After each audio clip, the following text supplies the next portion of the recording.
Rangel is recognized for 5 minutes. Thank you, and welcome back, Mr. Chairman. I'm under the impression that the debt ceiling is to give the authority to the President to assure our creditors that each and every nickel that we would borrow will be paid back. I also believe that we have to have some guidelines on the spending in order to share with creditors and Americans alike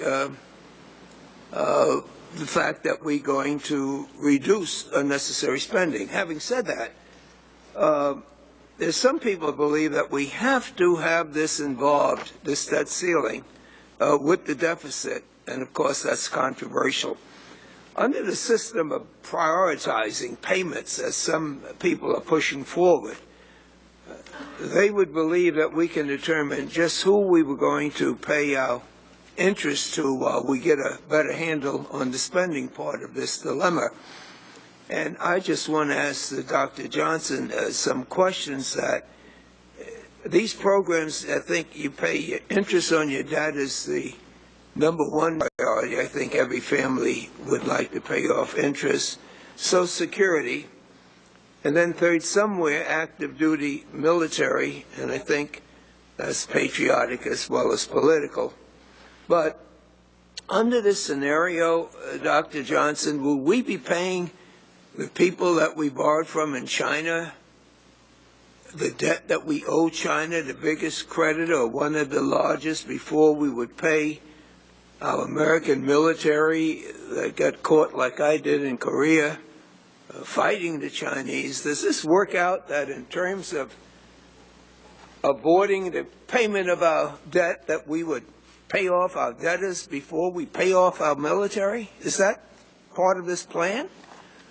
Well, Mr. Rangel, it's hard to know. I mean, I don't think these plans are very detailed, worked out, credible plans. They're vague notions, the ones I've seen. But yes, I have seen the notion expressed that the U.S. would pay its debts in the form of interest and principal on bonds, a substantial fraction of which are held by the Chinese government, for example, ahead of payments that it would make of other kinds, which would include, presumably the way that's framed, payments to active service military personnel, for example. Now, that seems like a very strange notion. It seemed to me if you owed anybody any money, no matter whether it was the country or your company, and you were not giving the executive director the authority to pay what's already been borrowed, that shouldn't make our lenders feel comfortable. But about the question of reducing spending, is there a vehicle that the Congress can exercise its ability without jeopardizing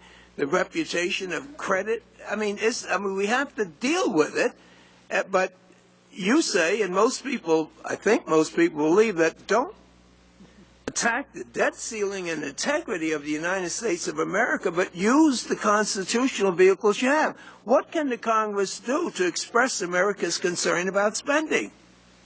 Well, Congressman, as you know far better than I do, you have a wide range of tools, and in fact, you have more than 200 years of fiscal history in which Congress did exactly that. Congress exerted for many years both reasonable tax base that were consistent with the spending that they wanted, and nobody ever put the debt ceiling or the U.S. willingness to pay its obligations on the table in the way that it was placed in the summer of 2011 and the way that I fear it's now being placed on the table again. It was a big mistake in 2011 to create this degree of uncertainty and fear in the U.S. and around the world, and it's a big mistake to do it again today. Why would any good-thinking, patriotic American who loves the country as well as we all do want to use the debt ceiling as a vehicle to reduce spending rather than the other legislative opportunities we would have? What would their reasoning be? Certainly not to embarrass the United States of America.